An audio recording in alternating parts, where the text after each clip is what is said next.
Today we're going to be painting the roll cage on my Turbo Mustang mint greens. Without further ado, let's get started with this long process. First thing I'm going to do here is just mask off the entire cage or everything around it. So it's going to be the most time consuming part, but I did buy this 400 foot roll of plastic and this is what I'm going to use.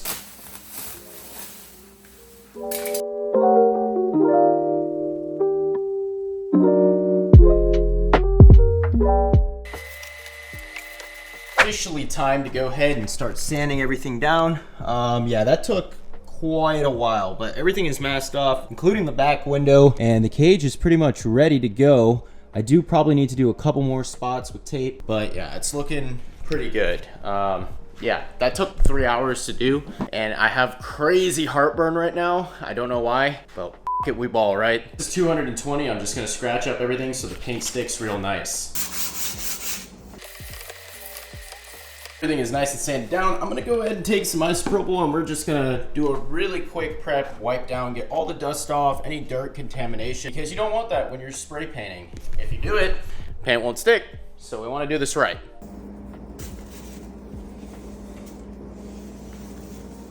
Really see how much dust just came off on my phone from me touching my phone and filming this video for you guys. So yeah. A slight little wipe and you can see how much dust is coming off the cage. This is really necessary. I'm going to take my time with doing this. Exactly why I placed so much emphasis on the prep. So you've got 3 rags that I went through, and I'm specifically using 91% isopropyl because it evaporates quicker, has less water content. So that really makes sure that the cage dries properly. So you have moisture in there, you're cooked. And use some white primer because the manufacturer of the mint green color said that it'll come out best on white primer. So I'm gonna listen to what they say. Obviously I want this turning out true mint green, so let's do it.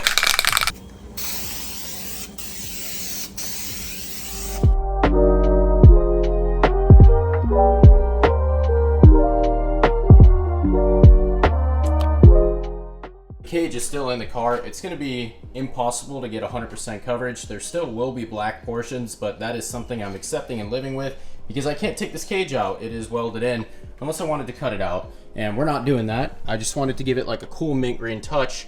So if it doesn't turn out imperfect, I'm okay with that. I just want like these parts to be mint green really, and that's what I'm focusing on. But primer's all good. Now we can start putting on the green. So let's go ahead and do that. The green says that you actually have to shake it for 3 minutes straight, so that's quite a while.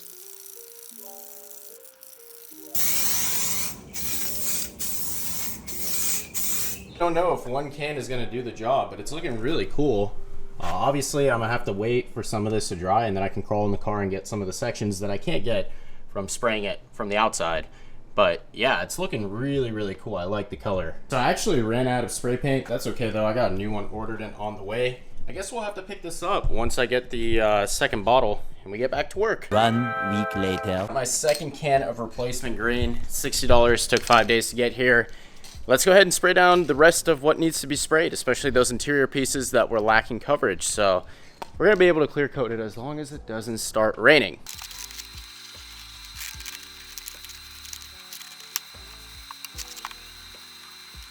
Full coverage, I'm gonna hit it with a 2K clear. And that is really gonna make this color pop and look 3 times better. So they say with that jade green from the spray source to use a 2K.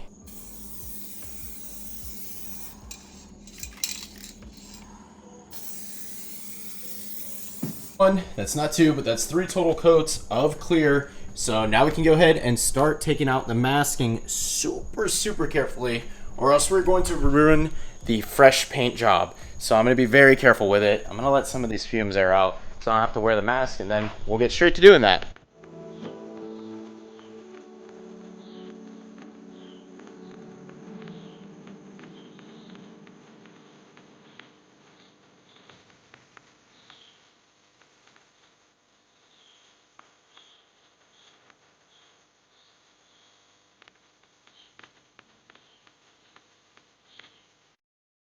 That was not fun. But with that, all of the masking is now off of the car. It looks pretty crazy. I got pretty good coverage considering it was still in there. I'm gonna wipe down all the dust, you know, that is not overspray, that is dust. It'll come right off with a rag. So any blue you guys might see on the inside there actually is just dust. It's not real overspray. I didn't have any overspray. I wiped it down with 90% isopropyl and it came off. I mean, I didn't get all of it. There's some on the seats. I can vacuum it off. But that pretty much is the final result of the painted DIY cage.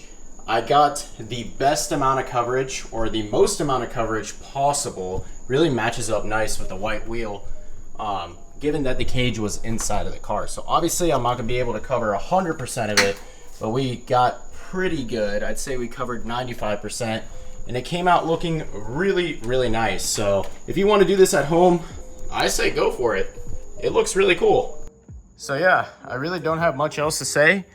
Definitely was worth all of the struggle, or all of the time it took, the time investment. That was like low key, I don't know, like 7 hours of work minimum with all the masking. Anyways, if you guys enjoyed this vlog, you'd all know what to do. Please remember to comment, like, and subscribe, and I will see you at the next one. It's a track day in the New Edge. We're going fast. I'm gonna try and hit like 960. That's my goal for the next track day, so let's do it.